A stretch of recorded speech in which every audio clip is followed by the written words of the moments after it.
చెవి గలవాడు ఎవరు?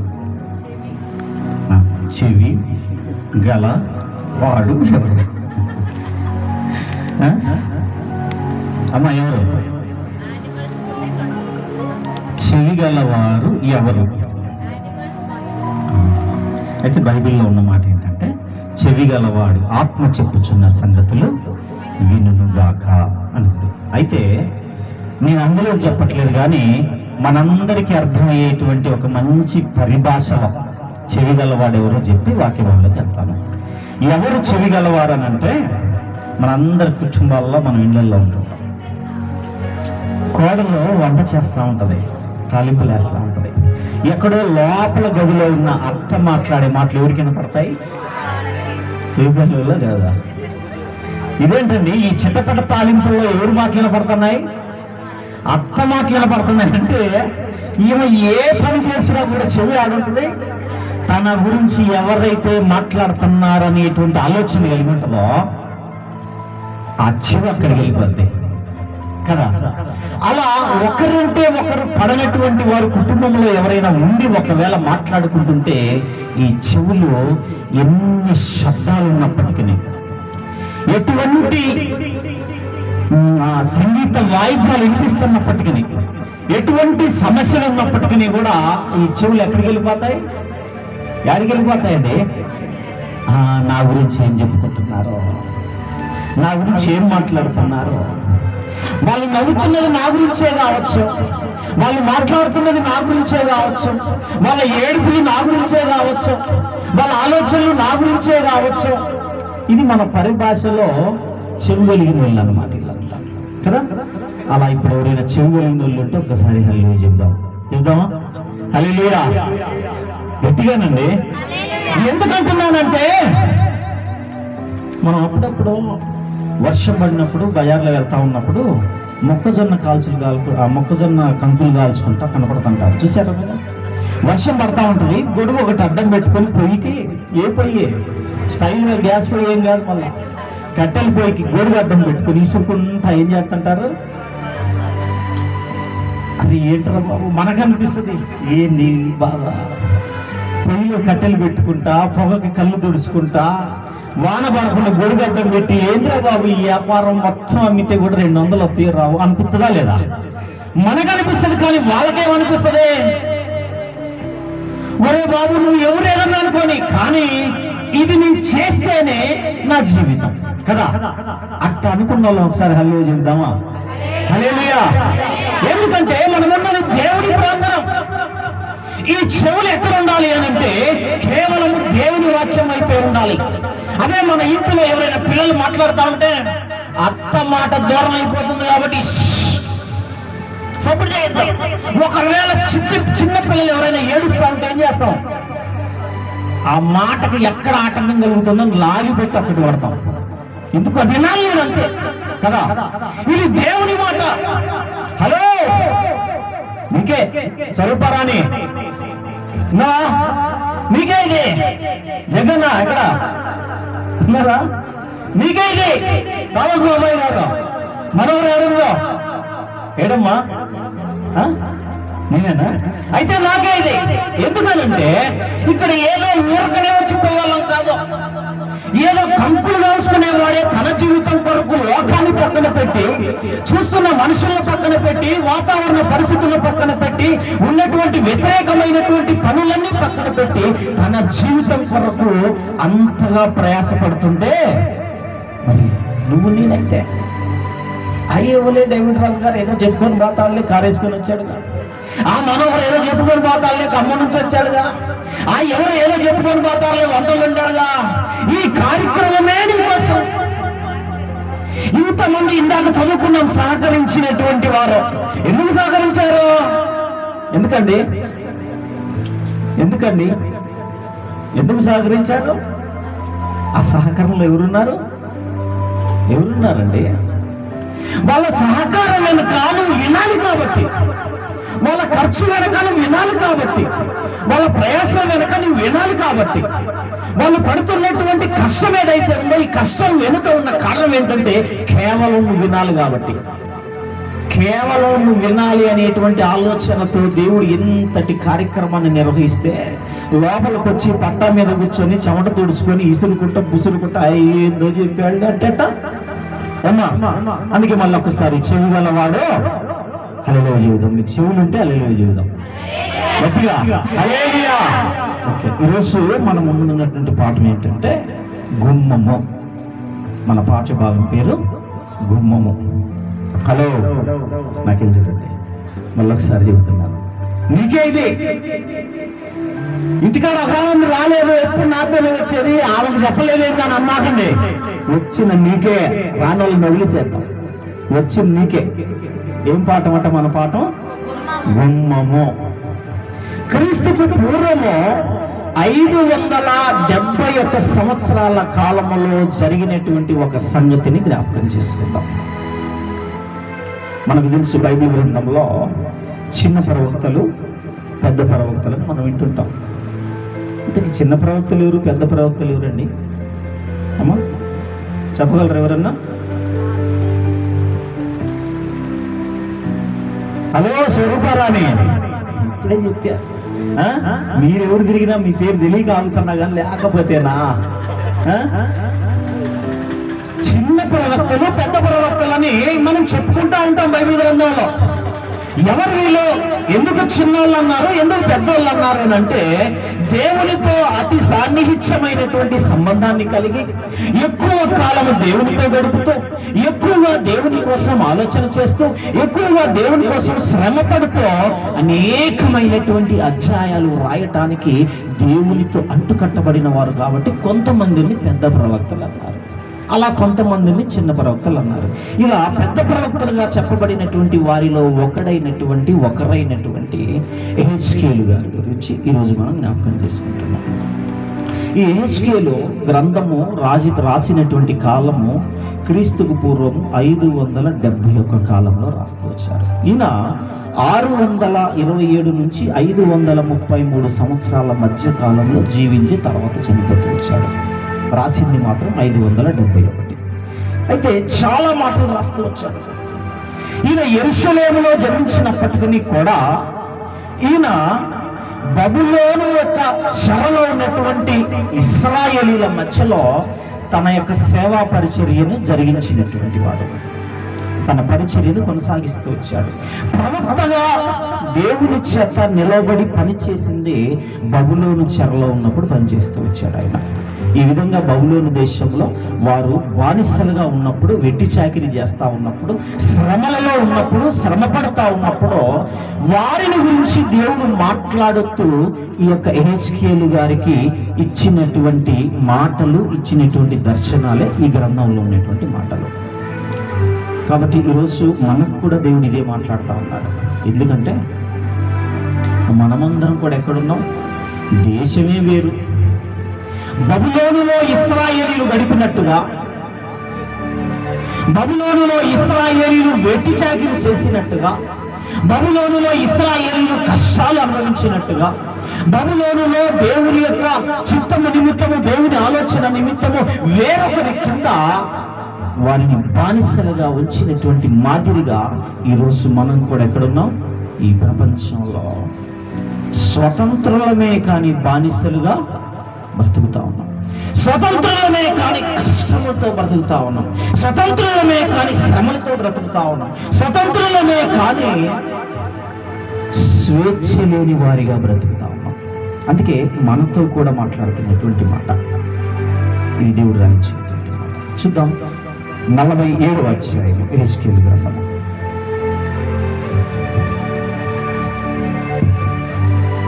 మొదటి వచనాన్ని చూడండి. 47వ అధ్యాయం మొదటి వచనం. అమ్మా చదువుతారా? 47వ అధ్యాయం యెహెజ్కేలు గ్రంథము 47వ అధ్యాయము మొదటి వచనం. మందిర గుండమునకును నన్ను తోడుకొని వచ్చాను. అమ్మా నాకెళ్ళి చూడండి. హలో అటెన్షన్, ఒకసారి నన్ను చూడండి. వదిలేద్దాం దాన్నిగా, ఎందుకంటే అందులో ఉన్నదే నేను చెప్తాను, లేని నేను చెప్పను. గట్టాగో చెప్పిన మీరు కోరుగా సరే చూద్దాం అక్కడ ఏముందో నేను చెప్తాను. అప్పుడప్పుడు ఈ మధ్య యూట్యూబ్ లో కొన్ని వీడియోస్ వస్తా ఉన్నాయి, మీరు కూడా చూసే ఉంటారు. ఏం వస్తా ఉన్నాయంటే హోమ్ టూర్ వీడియోలు. తెలుసా, విన్నారు ఎప్పుడైనా ఈ మాట? హోమ్ టూర్ వీడియోలో ఇక్కడ నుంచి ఎవరో ఒక ఆమె వాళ్ళ అమ్మమ్మ గారి ఇంటికి పోద్ది, లేదా వాళ్ళ తాతయ్య గారి ఇంటికి పోద్ది. ఇది నేను మా తాతయ్య గారి ఇంటికి వచ్చాను, ఇది మా తాతయ్య గారి ఊరు, ఇది మా అమ్మమ్మ గారి ఊరు, ఇగో ఇది బెడ్రూమ్, ఇది హాలు, ఇది కిచెన్, వాకిలి కాడ నుంచి టాయిలెట్ దాకా తీసుకుపోద్ది. వీడియోని మొత్తం తీసుకుపోయి తిప్పి తిప్పి తిప్పి చూపిస్తే దీనికి పెట్టిన పేరేంది? హోమ్ టూర్ వీడియోలు కదా. అట్లాంటి వీడియోనే ఒకనాటి కాలంలో దేవుడు యెహెజ్కేలు గారి దగ్గరికి తీసుకొచ్చాడు, ఒక దర్శనాన్ని తీసుకొచ్చాడు. యెహెజ్కేలు గారికి ఒక దర్శనాన్ని చూపిస్తా ఉన్నాడు, ఒక టూర్లోకి తీసుకొచ్చాడు. నువ్వు చూడటమే, యెహెజ్కేలా నేను ఏదైతే చెప్తానో నువ్వు దీన్ని చూడాలి అంతే. ఏం చెప్తున్నాడు? ఎక్కడికి తెచ్చాడట? ఎక్కడికి తెచ్చాడటమ్మా? మందిరం దగ్గరికి తెచ్చాడట. ఎవరిని? ప్రవక్తని దేవుడు మందిరం దగ్గరికి తెచ్చాడట. అంటే నిజంగా కట్టబడిన మందిరమా? కాదు, విజన్ ఇదంతా కూడా, దర్శనం ఇదంతా కూడా. దర్శనంలో దేవుడు యెహెజ్కేలు ప్రవక్తని మందిరం దగ్గరికి తీసుకొచ్చాడు. మందిరం దగ్గర తీసుకొచ్చి నిలబెట్టాడట. ఎక్కడ నిలబెట్టాడు? మందిరము యొక్క అక్కడున్న మాటే గుమ్మము దగ్గర నిలబెట్టాడట. మందిరం దగ్గర తెచ్చాడు, మందిరం లోపలికి వెళ్ళే గుమ్మం దగ్గర నిలబెట్టాడు. ఈ గుమ్మము దగ్గర ఉన్నటువంటి యెహెజ్కేలు చూస్తా ఉన్నాడు. చూస్తా ఉంటే ఆయనకి ఏం కనిపిస్తా ఉంది? మందిరం కనిపిస్తా ఉంది, మంచిగా గుమ్మం కనిపిస్తా ఉంది. ఈ గుమ్మము కింద నుంచి, అంటే అక్కడున్న మాటలు నేను చెప్తున్నాను, ఇవన్నీ చదువుకునేంత టైం మనకు లేదు కదా, ఉన్న విషయాలు విందాం. ఈ గుమ్మము కింద నుంచట నీళ్లు పారుతా ఉన్నాయట. ఈ నీళ్లు కూడా ఎక్కడికి పారుతున్నాయంటే ఒక దిశ నుంచి మరొక దిక్కుకి మృత సముద్రం అనేటువంటి ఒక దాంట్లోకి ప్రవహిస్తా ఉన్నాయి. అక్కడి నుంచి దేవుడు యెహెజ్కేలుతో మాట్లాడుతున్నాడు. యెహెజ్కేలా నువ్వు నడు. 1000 మొరలు చెప్పాడు. కొలత కలుసుకో, నేను ఒక స్కేల్ ఇస్తాను నీకు, ఈ స్కేల్ ప్రకారంగా నువ్వు నడవాలి. ఇగో ఇంత ఎత్తులో నువ్వు నడవాలి. 1000 మొరలు నడు.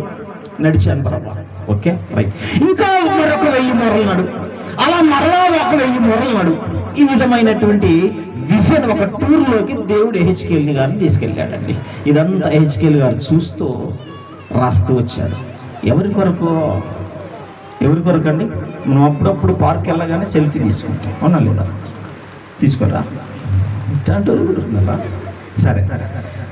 లేదా ఎవరైనా వ్యక్తులు మనకు కనపడ్డప్పుడు భుజం మీద చేయేసి పక్కన నిలబడం, ఏమంటే ఒక సెల్ఫీ కొట్టుకుంటా ఉంటాం. ఎందుకు? అది మన కోసమే, అంతే కదా. కానీ యెహెజ్కేలు కనబడినటువంటి దర్శనం యెహెజ్కేలు కోసం రాలేదే.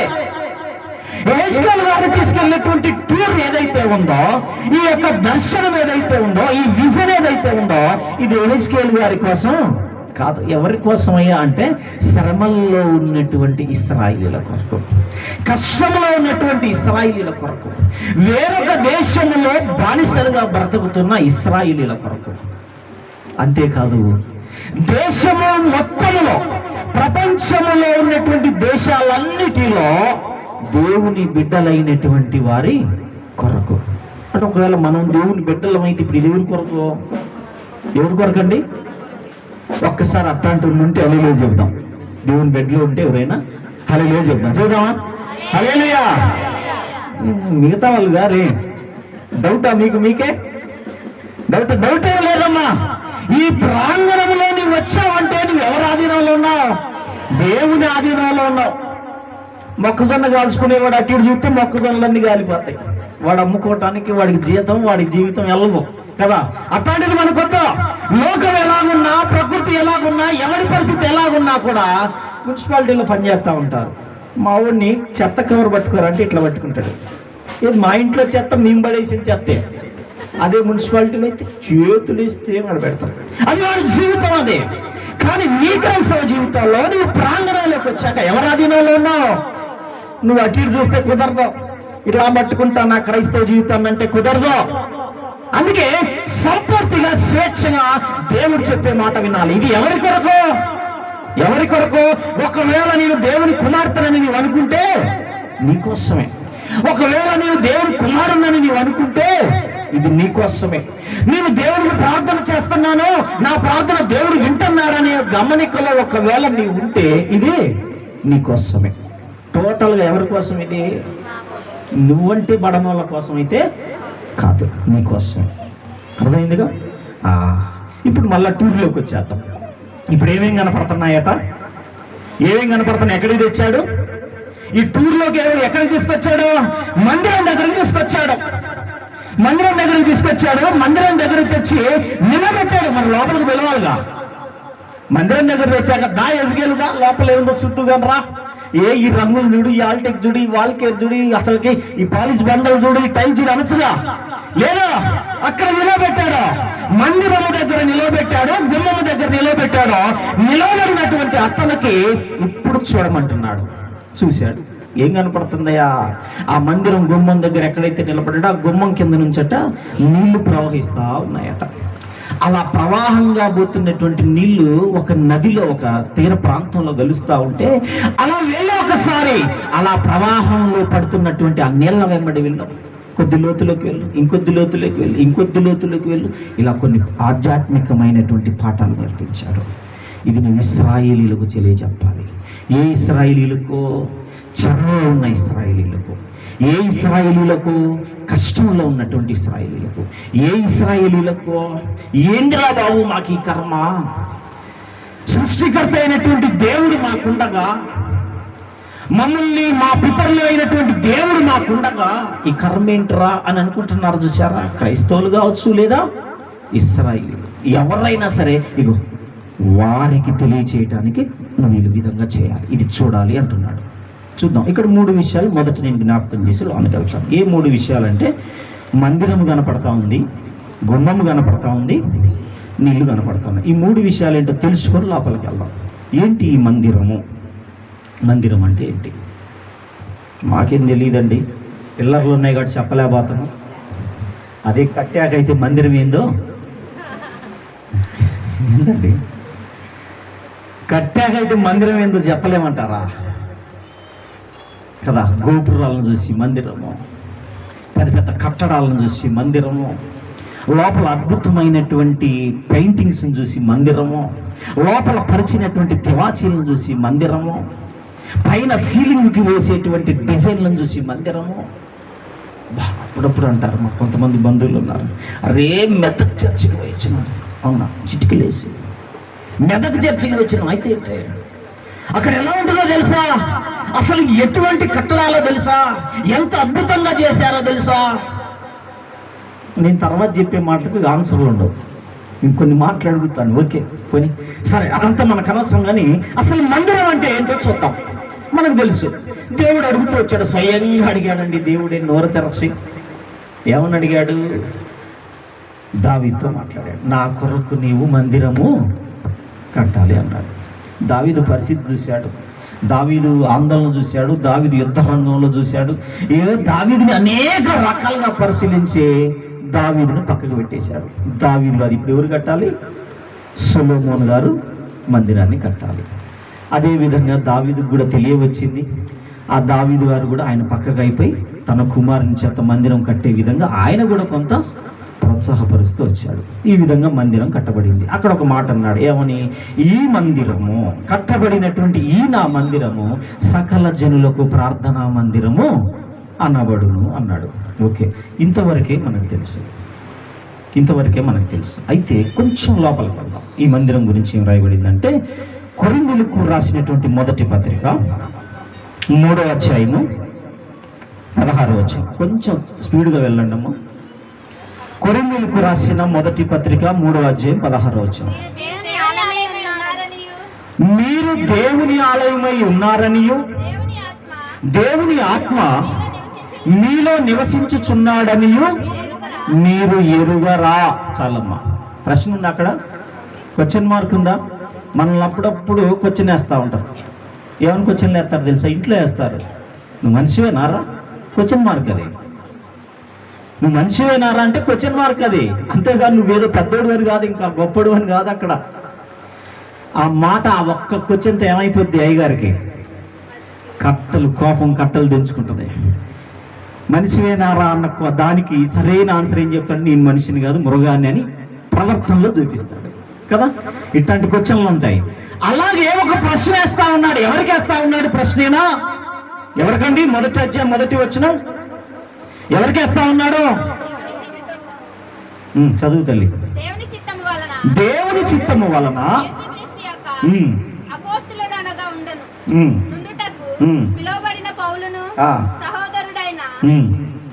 స్వస్థనేసును కొరింథీలో ఉన్న దేవుని సంఘమునకును, అనగా ఆ సంఘమనగా ఎవరంటే క్రీస్తు యేసునందు బాప్తిసం పొందినటువంటి వారు, ఆ బాప్తిసం పొందటానికి ముందుకు వచ్చిన వాళ్ళు, మా బ్రతుకులు మారతాయిలే అని వచ్చిన వాళ్ళు, ఆ వారికిని మనకును ప్రభువుగా ఉన్న మన ప్రభువైన యేసుక్రీస్తు నామమున ప్రార్థించు వారికి అందరికీ. చాలమ్మా, ఎవరికట ఈ ప్రశ్న? ఇప్పుడు ఈ ప్రశ్న ఎవరికి వేశాడు? ఇంట్లో భార్య భర్తకు ఒక్కడికే వస్తుంది, నువ్వు మనిషివేనా అని, అవునా? కానీ ఇక్కడ పౌలు గారు ప్రశ్న వేస్తున్నాడు. ఎవరికి వేస్తున్నాడు? సంఘములో ఉన్నవారంటే బాప్తిసం పొందిన వాళ్ళు ఉన్నారు, బాప్తిసం పొందిన వాళ్ళు ఉన్నారు, ఎప్పుడో ఒకటి తక్కువ ఇక్కడ తర్వాత బంధురాములు అనే వాళ్ళు ఉన్నారు, ఇప్పుడు నాకెందుకండి అనుకునే వాళ్ళు ఉన్నారు, తర్వాత నేను ప్రార్థన చేసేవాడినని ప్రార్థన చేసేదానినని అనుకునే వాళ్ళు ఉన్నారు. ఇంకా అండి కొన్ని గొప్పలు ఉంటాయి. మనకు డబ్బా ఉంటుందిగా, మనకుండే డబ్బేంది? నేను లేకపోతే అసలు ఏవి జరగదు. పట్టాలు వేయటానికి కూడా నేనే రావాలి, నీళ్ళు తేవాలన్నా నేనే రావాలి. ఒక డబ్బా ఉంటుంది మనకు. ఇంతకుముందు ఇంటికి వచ్చేవాళ్ళు టక్ టక్ టక్ టక్ టక్ కొట్టుకుంటా, మనకు కనపడదు అంతే కదా. అట్లాంటి డబ్బాలు అన్నీ మనే.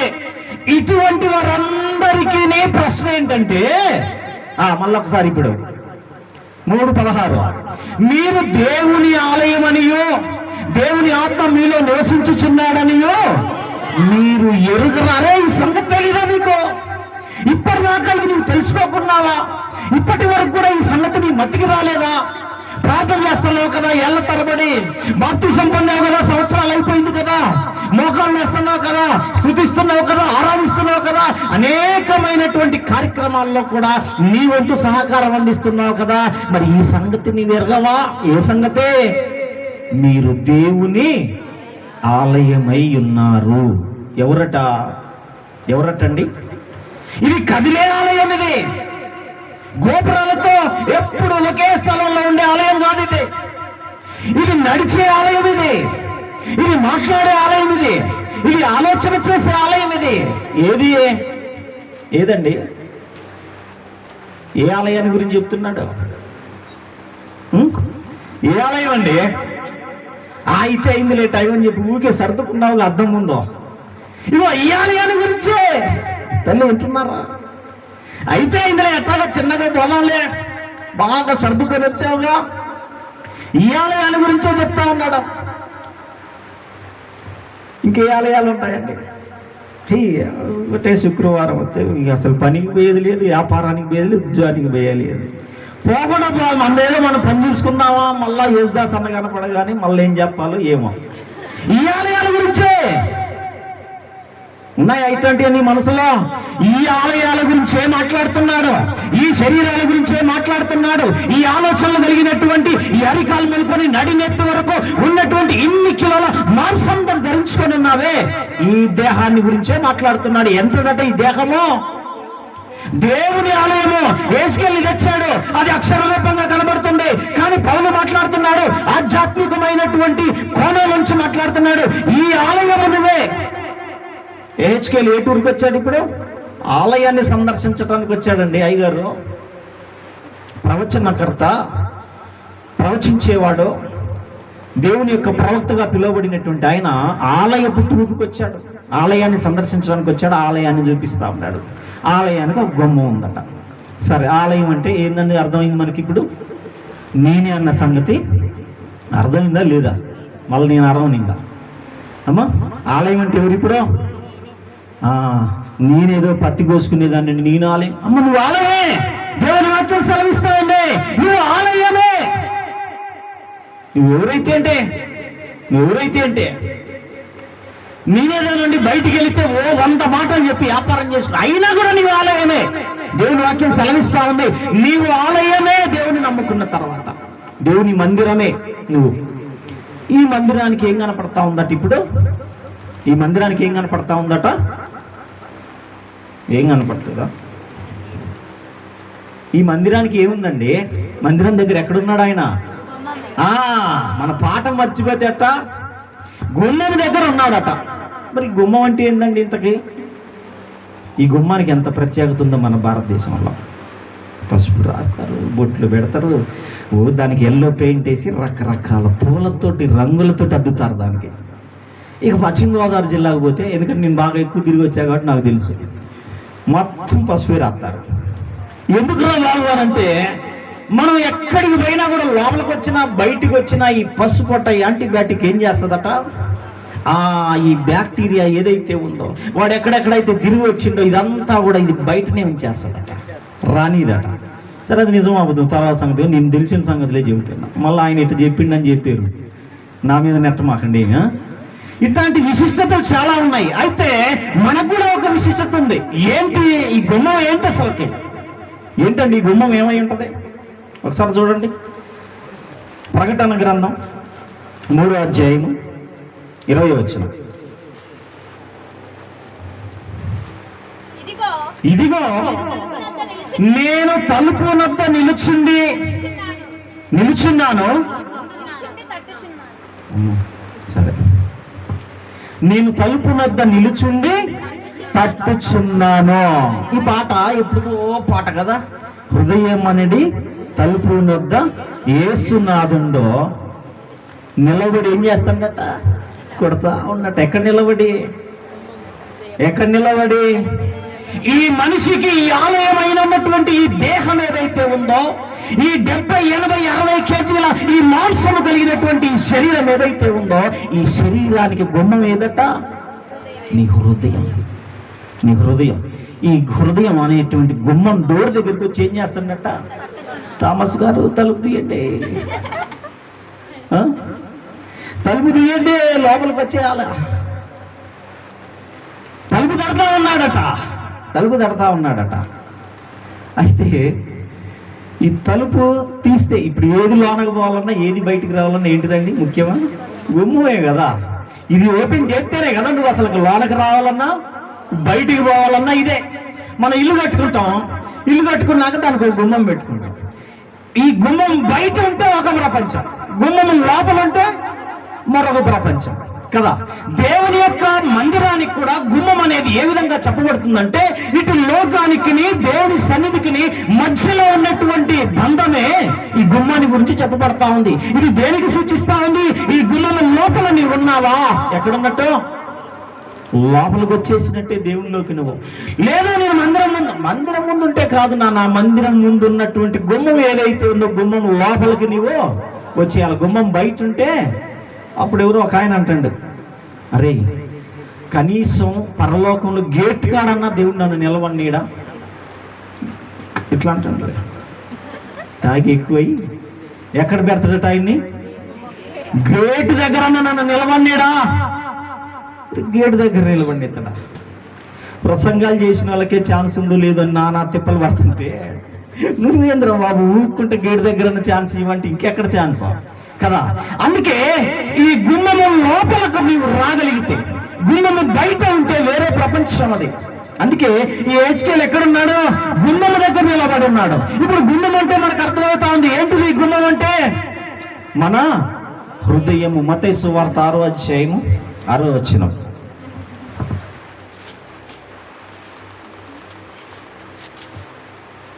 అమ్మ కొద్ది త్వరగా కానివ్వండి అమ్మ. 6వ అధ్యాయం 6వ వచనం మత్తయి సువార్త. నీవు ప్రార్థన చేయనప్పుడు నీ గదిలోనికి వెళ్ళి తలుపు వేసి రహస్యమందున్న నీ తండ్రికి ప్రార్థన చేయుము. చాలమ్మా, అమ్మ చాలే. నాకెళ్ళి హలో నాకెళ్ళి ఏం చేయాలట? దేవుడు చెప్తున్నాడు ఈ మాట, యేసు ప్రభుల వారు చెప్తున్నాడు. ప్రార్థన అనేటువంటి ఒక సందర్భం వచ్చినప్పుడు కొన్ని డౌట్స్ కొంతమందికి ఉన్నాయి కాబట్టి, ఒరే బాబు నువ్వు ప్రార్థన చేయాలనుకున్నప్పుడు ఎక్కడికి పో? నువ్వు ఏ గదిలోకి? లేదు, ఒకటి వదిలిపెట్టారు. ఏ గదిలోకి పోవాలా? నీ గదిలోనికి. ఎవరి గదట? అంటే మీరు కాబట్టి నీ అంటున్నా, నేనైతే నా గదిలోనికి అంట. అంతేకాదా? నీ గదిలోనికి నువ్వు వెళ్ళి ఏం చేయాలి? ఓ పొంగని కాదు, తలుపేసుకోవాలి. రహస్యమందున్న నీ దేవునికి నీవు ప్రార్థన చేయాలి. ఉన్నాయే 2 గదులు, ఇంట్లో 4 ఉండే. ఇంక మనిషికి ఒక గది ఆడుంది. మరి మనిషికి ఒక గది ఆడుందండి. మళ్ళీ నా గదిలోనికి పొమ్మంటే నేనే గదిలోకి పోవాలా? ఆ గది అంటే నువ్వు అనుకుంటున్నావు 4 మూలలు కట్టింది ఒక గది అనుకుంటున్నావు. ఆ గది గురించి కదా ఆయన చెప్పేది. ఏ గది గురించి? ఒక గది ఉంది నీకు. ఈ దేహానికి ఒక గది పెట్టి ఒక గుమ్మం పెట్టాడు. ఈ గుమ్మానికి ఒక డోర్ పెట్టేశాడు. ఈ డోర్ తీసుకొని అంటే నువ్వు ఎక్కడికి వెళ్ళాలి? నీ గదిలోనికి వెళ్తే ఎన్ని సామాన్లు ఉన్నాయో నీకు కనపడతాయి. నీ హృదయంలోనికి వెళితే ఏమేమి తక్కిడి బిక్కిడి సామాన్లు ఉన్నాయో కనపడతాయి. ఇప్పుడు నువ్వు ఎట్ట ప్రార్థన చేయాలో నీకు తెలుస్తుంది ఇప్పుడు కదా. మామూలుగా మోకాళ్ళు వేసి కళ్ళు మూసుకుంటే నీకేం కానొస్తుంది? ఏం కాని రాదు. హాయిగా నేను చెబుతున్నానులే, ఆయన ఎంటున్నాళ్ళే అనుకుంటావు నువ్వు. కానీ ఒక్కసారి నీ హృదయం అనే గదిలోనికి వెళ్ళి నువ్వు తలుపేసుకొని ప్రార్థన మొదలు పెట్టావనుకో, ఏమేం కనపడుతుంది? చీకటి వ్యాపారం కనపడుద్ది, అబద్ధాలు కనపడుతుంటాయి, ఊరు రకరకాలు. ఒకటి కాదండి, చెత్త చెదారం అంతా అందులోనే ఉంటుంది. రేత్రి ఎప్పుడో 12 గంటల దాకా సెల్లు గెలికి నిద్రపోయి అడిగిపోయింది. అది గదిలో ఉండదు. గదిలో ఉందా లేదా? గదిలోనే ఉండదు. తెల్లారగానే పక్కింటి వాళ్ళ మీద గొడవ బాయ్ అడిగిపోయింది. అది గదిలోనే ఉంది. అంటే నువ్వు ఒక్కసారి గదిలోకి వెళ్తే ఇవన్నీ కనపడతాయి. ఇప్పుడు ఏం ప్రార్థన చేయాలి? అటు వాళ్ళ వాదన వినాలా, ఇటు రాత్రి కాలంలో సెల్లు చూసింది చూడాలా, లేకపోతే నిన్న అబద్ధాలు ఆడింది చూడాలా, లేకపోతే ఇంకెక్కడెక్కడో తిరిగి వచ్చింది చూడాలా? ఏ గదిలోకి వెళితే ఏం కనపడుతుంది? ఎందుకు అంటున్నాడో, నీవు ప్రార్థన చేసినప్పుడు నీ గదిలోనికి, నీ హృదయం అనే గదిలోనికి వెళ్ళి దాన్ని మూసే. ఎందుకంటే ప్రమాదం ఉంది. దాన్ని మూసిన తర్వాత నువ్వేం చేయాలి? రహస్యమందున నీ తండ్రికి అప్పుడు ప్రార్థన చేయి. అంటే ఇప్పుడు ఈ గుమ్మం అంటే హృదయం అనే విషయం మనకు అర్థమైపోయింది. మందిరము అనగా ఈ శరీరం అనేటువంటి విషయం మనకు అర్థమైపోయింది. ఇప్పుడు ఇంకొకటి ఉంది, ఏంటిది? నీళ్లు. మరి నీళ్ళు అంటే ఏంటి? నీళ్ళు అంటే ఏంటమ్మా? ఒకసారి ఒక అయ్య గారు ప్రసంగం చేస్తా ఉన్నాడు. ఏమని చేస్తా ఉన్నాడంటే, చాలా సంవత్సరాలు అయిందట.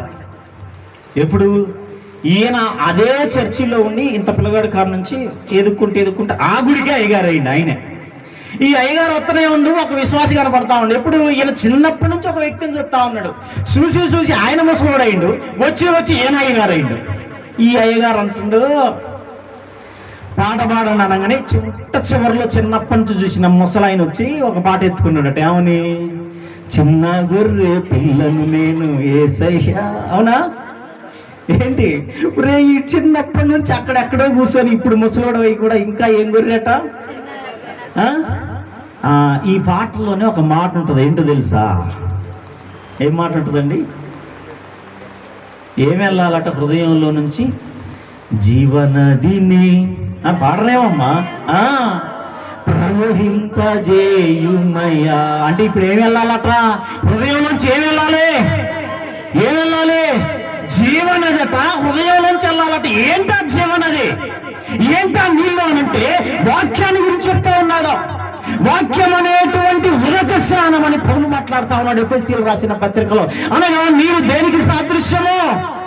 వాక్యానికి సాదృశ్యము. ఇప్పుడు హెచ్కేలు ఈ టూర్ లో ఉన్నాడు. ఈ టూర్ లో ఏం కనపడతా ఉంది? మందిరం కనపడతా ఉంది, గుమ్మం కనపడతా ఉంది. గుమ్మము కింద నుంచి ఏమొస్తా ఉన్నాయి? నీళ్లు పారుతా ఉన్నాయట. ఇట్లాంటి మందిరం దగ్గరికి తెచ్చాడండి. ఒక్కసారి కళ్ళు మూసుకొని ఇట్లాంటి మందిరం ఏడన్నా ఉందా అని ఒక్కసారి మనం ఆలోచిస్తే, దేవుడి మందిరం, హృదయం అనేటువంటి గుమ్మం. ఈ గుమ్మంలోంచి ఏం రావాలి? వాక్యం రావాలి. ఉన్నావా? అట్టంటలో ఉన్నావా? వినటమే కష్టమైతుంది, విసురుకుంటా. వినటమే విసురు వస్తా ఉంది.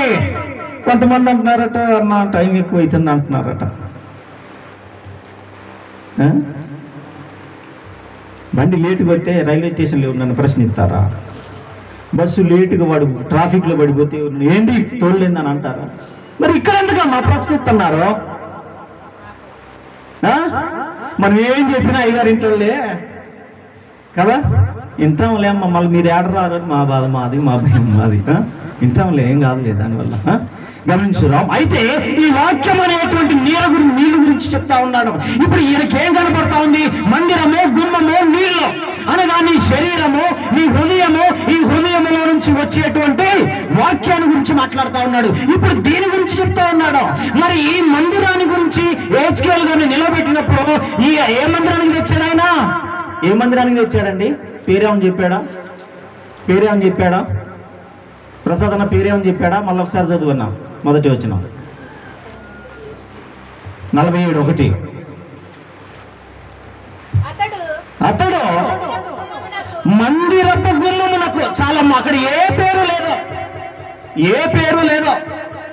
క్రైస్ట్ ఫెలోషిప్ ఏమి లేదు, ఫలానా ఫెలోషిప్ ఏమి లేదు, ఫలానాది ఏమి లేదు. కేవలం ఉన్నది ఒకే ఒకటి, ఏంటిది? మందిరము, అంతే కదా. దానికి ఏ ట్యాగులు లేవు, ఏ గుర్తింపులు లేవు, ఇంకేది లేదు. ఉన్నది ఒకటే ఒకటి, ఏంటి? మందిరము. ఈ మందిరాన్ని గురించి మాట్లాడుతా ఉన్నాడు. మందిరం అంటే ఈ విధంగా ఉండాలి హెచ్కేలో. మందిరం అంటే ఇక ఈ విధంగా గుమ్మం ఉండాలి, ఈ గుమ్మము గుండా ప్రవహించాలి నీళ్లు అని మాట్లాడుతా ఉన్నాడు. ఈ నీళ్లలో నీవు నడవాలి, ఈ నీళ్లలో నీవు నడవాలి. సరే, ఇది దీన్ని కొద్దిసేపు అట్లా పెట్టి కొద్దిగా ముందుకు వెళ్దాం మనం. అలా ప్రవహిస్తున్నటువంటి నీళ్ళల్లో ఈ యొక్క హెచ్కేల్కి ఏం చెప్తా ఉన్నాడంటే, ఈ యొక్క నీళ్ళల్లోకి దిగు అన్నాడు. దిగు అన్నాడు. దిగాడు. వెనుకకు చూసే పని లేదు. ఏం చేయాలి ఇప్పుడు? దిగిన తర్వాత ఏం చేయాలి? ఏం చేయాలి ప్రభువా? అడగరేమండి, వాళ్ళైతే అడుగుతారే. ఏం చేయాలి ప్రభు అంటే, నడు 1000 మూరలు కొలత కొలిచి నువ్వు ముందుకు వెళ్ళిపోవాలి, ముందుకెళ్ళిపోవాలి. అలా నడుస్తూ ఉన్నాడు, నడుస్తూ ఉన్నాడు. ఏమండి, దేవుడే ఒక టూర్కి తీసుకెళ్ళి దేవుడే దిగమంటున్నాడు. దింపేస్తాడండి. ఎక్కడికి దింపుతాడో, ఎక్కడికి దింపుతాడో? ఐశ్వర్యం అంటే ఎలాగుంటుందో దింపేస్తాడు నీకు. ఐశ్వర్యం ఇస్తాడు. ఎటువంటి ఐశ్వర్యాన్ని ఇస్తాడు తెలుసా? ఇక ఎక్కువ అయిపోయి ఏంటి కాళ్ళు రెడీ పోద్ది. ఈ ఐశ్వర్యంలోకి దింపేస్తాడు, పేదరికంలోకి దింపేస్తాడు, ఆకలిలోకి దింపేస్తాడు, నిన్ను అవమానాల్లోకి దింపేస్తాడు. ఆయనే దింపుతున్నాడు. నువ్వు అనుకుంటున్నావు నా దరిద్రం బాలేక పోతున్నాను, నువ్వు అనుకుంటున్నావు నా కర్మ బాలేక నేను పోతున్నాను, నువ్వు అనుకుంటున్నావు. లేదు, ఇశ్రాయేలీయులకు ఏదైతే జరిగిందో ఇశ్రాయేలీయుల యొక్క జీవితాన్ని అనుసరిస్తున్నటువంటి క్రైస్తవ్యానికి కూడా సరిగ్గా అదే జరుగుతూ ఉంది. దిగా, ఎక్కడికి దిగాలి? పేదరికంలోకి దిగాలి. ఎక్కడికి దిగాలి? మోషన్ దింపాడండి. ఎక్కడి నుంచి? రాజు తర్వాత రాజు కావాలి, భోగభాగ్యాలు అనుభవించాలి. కానీ మోషేకు ఒక మంచి మనసు ఇచ్చాడు దేవుడు. ఏమని? నా ప్రజలంతా ఇక్కడ ఉంటే ఈ రాజరికం నాకెందుకు, ఈ భోగభాగ్యాలు నాకెందుకు, దేవుని ప్రజలతో శ్రమ అనుభవించడం మేలు అనేటువంటి మంచి మనసు ఇస్తే దెబ్బకి దిగిపోయాడు. ఎక్కడికి పోయాడు? ఎక్కడికి పోయాడండి? చేతిలో ఖడ్గం పట్టుకొని సింహాసనం మీద చెయ్యి వేసి తీర్పులు చెప్పాల్సిన డాడీ పోయాడు. కర్ర పట్టుకుని గొర్రెలు వేసుకోవడానికి పోయాడు. దిగిపోయాడు. దింపేశాడు దేవుడు. దింపుతాడు దేవుడే. పేదరికంలోకి, అవమానాల్లోకి, ఐశ్వర్యంలోకి, ఘనతల్లోకి, అప్పుల్లో కూడా దించుతాడు. అప్పుల్లో కూడా దించేస్తాడు. ఇంకో విషయం తెలుసా? రహస్యం ఏంటో? బలహీనతలోకి కూడా దింపేస్తాడు. ఇలా దింపుతున్నాడు కదా అని అనుకుంటే దింపుతున్నాడు, కానీ ఈ దింపిన ఆయన చేయి పట్టుకునే ఉన్నాడు. నీకు అసలు విషయం తెలియట్లే, అవునా కదా? షడ్రకు, మీషకు, అబద్ధింగోలు ఆడికి వెళ్ళారు, అగ్నిగుండంలోకి దిగారు. దిగితే వాళ్ళతో పాటు ఉన్నాడా? ఉన్న అటువంటి దేవుడు బయటనే ఆపచ్చుగా, మరి లోన్ దాకా ఎందుకు పోవాలా? లేదు, వాళ్ళతో పాటు దిగాలి. వాళ్ళ అవమానాల్లో పాటు దిగాలి. వాళ్ళు భరిస్తున్నటువంటి శ్రమలో దేవుడు కూడా దిగాలి. సింహాల ముందుకి ఆ యొక్క దానియేలు పడవేసినప్పుడు దానియేలుతో పాటు దేవుడు కూడా దిగాడు. షడ్రక మేషక అబద్ధికులతో పాటు దేవుడు కూడా దిగాడు. ఇలా నీ శ్రమల్లో, నీ కష్టంలో, నీ అవమానాల్లో, నీ అప్పుల బాధల్లో, ప్రతి దాంట్లో కూడా, నీ పేదరికంలో కూడా దేవుడు నీతో దిగుతున్నాడు. దేవుని నామానికి మహిమ కలుగును గాక. గట్టిగా చెప్దామా? హల్లెలూయా. దేవుడు మనతో దిగుతున్నాడు. మనం అనుకుంటున్నావు నా కర్మగాలి ఇటు ఎందుకు వచ్చానని నువ్వు అనుకుంటున్నావు. లేదు లేదు లేదు లేదు. దేవుడు ఒక విషయంలో నిన్ను ఎన్నుకున్నాడు. ఎన్నుకున్న నిన్ను తయారు చేయటానికి కొన్ని వాటి శిక్షణలో నిన్ను నిలుపుతున్నాడు. అందుకే పేదరికంలో నిలుపుతున్నాడు. అందుకే ఫలానా దాంట్లోకి దేవుడే దింపుతా ఉన్నాడు. మనకేమో ఈ విషయాలన్నీ మనకు అర్థం కాక మనం ఏదేదో చెప్పుకుంటూ ఉంటుంటాం. మనం ఏదేదో ఊహించుకుంటూ ఉంటుంటాం. ఇలా దింపినటువంటి ఆయన ఇప్పుడు ఏం చేయమంటున్నాడు? హెచ్కేల్ని దిగు. ఇప్పుడు ఏం చేయాలి? నడవాలి.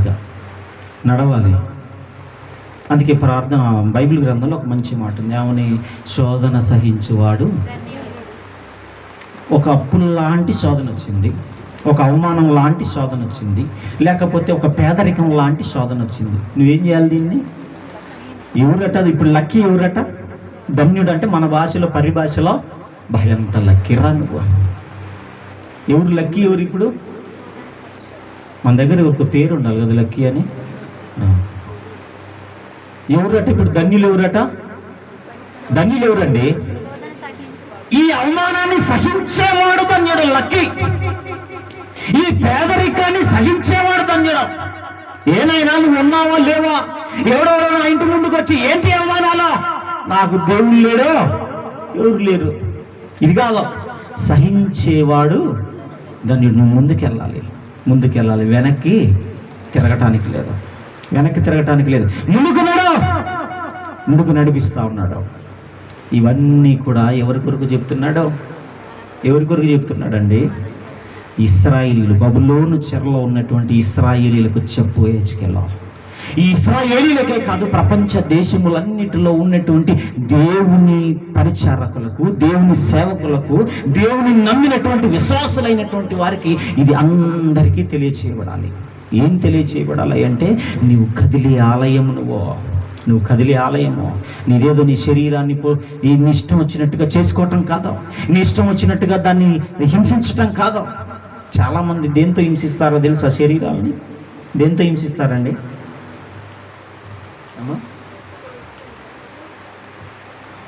దేంతో హింసిస్తారండి? అది హింస అనుకుంటున్నారు అయితే. అమ్మయ్య పనిలే, నాకు బాధ తప్పింది. దేంతో హింసిస్తారండి శరీరాలని? ఈ శరీరం ఎవరిదట? దేవుని నమ్మకముందు, బాప్తిసం పొందకముందు, బైబిల్ పట్టుకోకముందు, ప్రార్థన చేయకముందు, నీ మోకాలు వంగకముందు వరకు నీదేది. ఎప్పుడైతే నీ మోకాలు వంగిపోయిందో, ఎప్పుడైతే నీవు బాప్తిసం పొందావో, ఎప్పుడైతే యేసు నామమని నువ్వు పలుకుతూ వచ్చావో, ఇప్పుడు ఈ శరీరం ఎవరిది? దేవునిది. దేవుడు నివసించేటువంటి ఒక స్థలముగా, ఒక వేడుకగా, ఒక స్టేజ్గా ఉపయోగించవలసినది ఇది. అందుకే దీన్ని మందిరము అన్నాడు.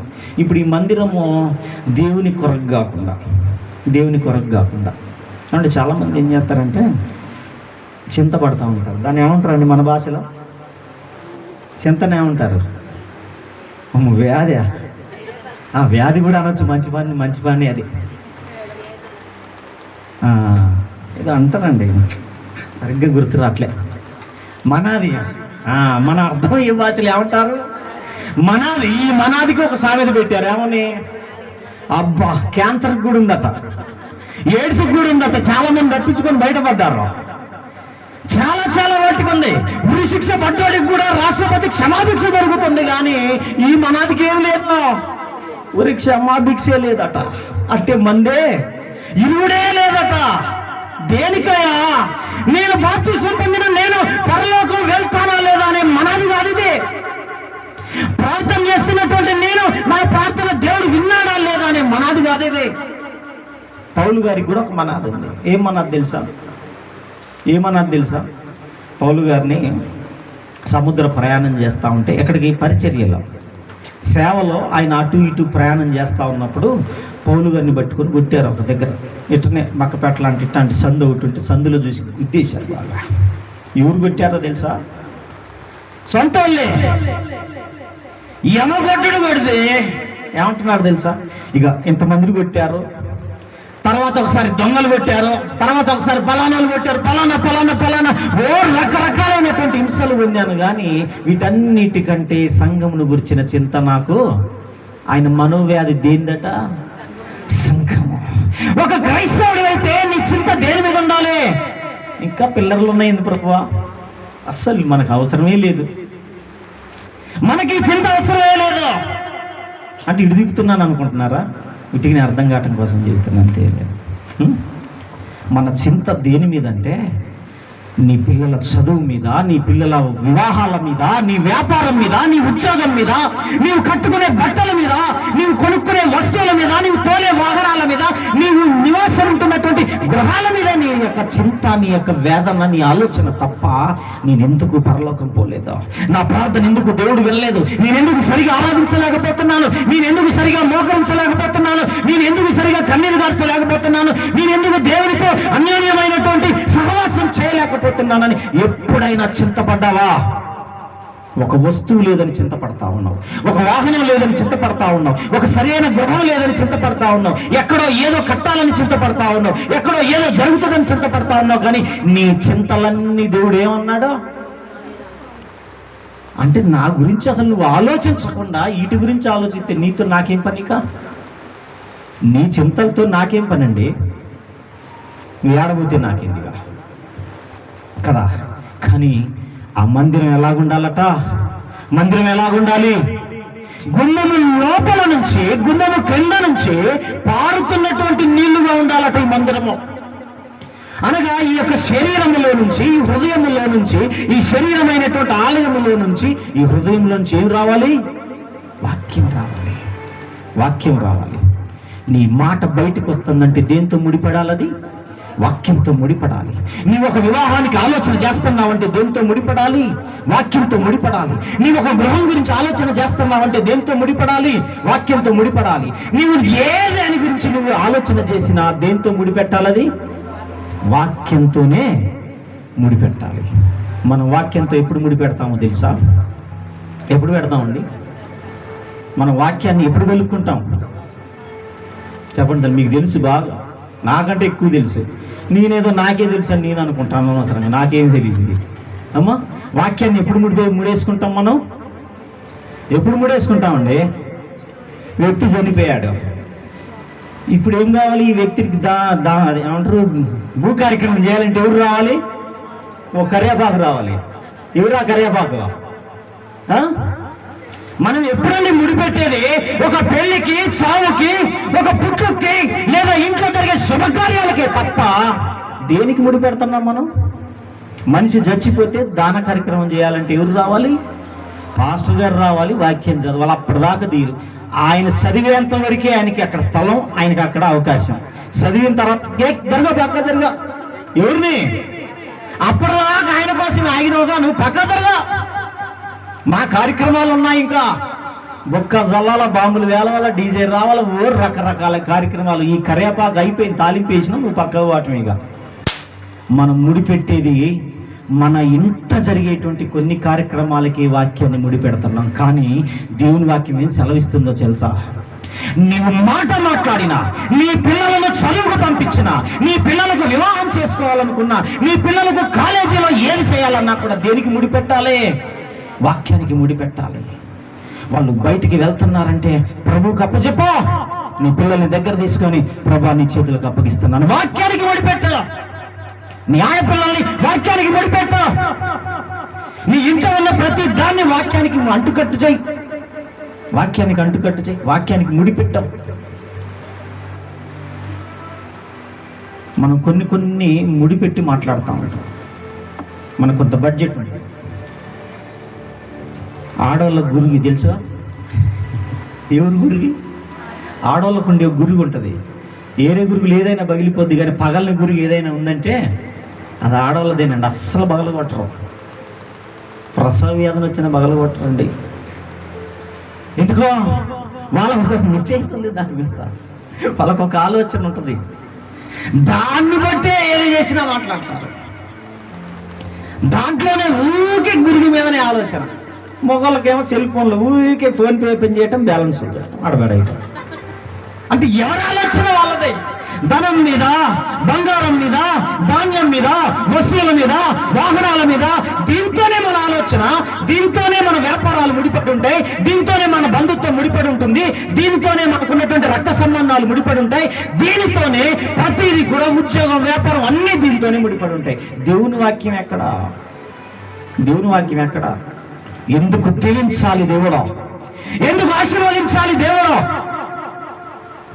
ఆయన మాట్లాడినటువంటి మాటలు దేన్ని ముడిపెట్టుకోక, దేన్ని లింక్ చేయక. మాకు ఒక ఆయన ఉన్నాడండి, పేరు చెప్పనులే కానీ ఒక వ్యక్తి ఉన్నాడు. నేను ఏది మాట్లాడినా కూడా వాక్యానికి లింకు చేయింది అస్సలు నాతో మాట్లాడు. మాకు ఇసుగు వస్తుంది. అబ్బో ఆయన దగ్గరికి పోతే నా వద్దులే, ఆయన గదిలీయటమే అనవసరం అనుకుంటాం. అప్పుడప్పుడు అనుకుంటాం, నవ్వుకుంటాం భార్యాభర్తలు, వద్దొద్దు ఆయన సంగతి వద్దులే. ఎందుకు? కదిలిస్తే వాక్యానికి ముడి పెడతాడు, చదువు అంటే వాక్యానికి ముడి పెడతాడు, ప్రయాణం అంటే వాక్యానికి ముడి పెడతాడు, తినటం అంటే వాక్యానికి ముడి పెడతాడు. ఏది చెప్పినా వాక్యానికి మాట్లాడుతూ ఉంటాడు, వాక్యానికి గురించే మాట్లాడుతూ ఉంటాడు, వాక్యానికి ముడిపెట్టి మాట్లాడుతుంటాడు. ఈ ముళ్ళన్నీ మాకెందుకు లేని అప్పుడప్పుడు నవ్వుకుంటాం, కానీ అసలు విషయం అది కానే కాదు. ఏం చేయాలి నువ్వు? ఏం చేయాలి నువ్వు? ఈ ఆలయంలోంచి ఏం రావాలి? ఏం రావాలి?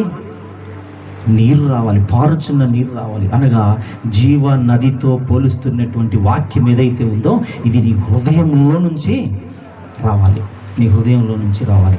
కానీ ఇప్పుడు హృదయంలోంచి ఏమొస్తున్నాయి? అసూయలు, పగలు, కక్షలు, అబద్ధాలు, ఇంకా ఎన్నో ఎన్నో ఎన్నో ఈ హృదయంలోంచి వస్తూ ఉన్నాయి. అంటే ఏది ఉంటే అది వస్తుంది, మేమేం చేస్తామండి, అంతే కదా. డేక్షాలు ఏది ఉంటే అది వేసుకుంటాం, కానీ లేని దాని నుంచి వస్తుంది కదా. ఇది మన హృదయంలో ఉన్నాయి. అందుకే దేవుడు అంటున్నాడు, హెజ్కేలుతో మాట్లాడుతూ ఉన్నాడు, ఈ హృదయం గురించి మాట్లాడుతూ ఉన్నాడు. సరే, మనకు సరిపోతుంది. ఇంకా ఈసారి మరిన్ని విషయాలు దేవుని చిత్తం అయితే, ఏ విషయాలు ఎందుకు నడవమన్నాడో తెలియాలి, తెలిస్తే మన కాళ్ళు ఇరిగిపోతాయి. ఎక్కడ బొమ్మన్నాడో తెలియాలి, తెలిస్తే మన నడుములు కూడా ఇరిగిపోతాయి. చూద్దాం ఈసారి ఎప్పుడైనా దేవుని చిత్తం అయితే. సరే, ఈ కొద్ది మాటలు దేవుడు దీవించుగాక.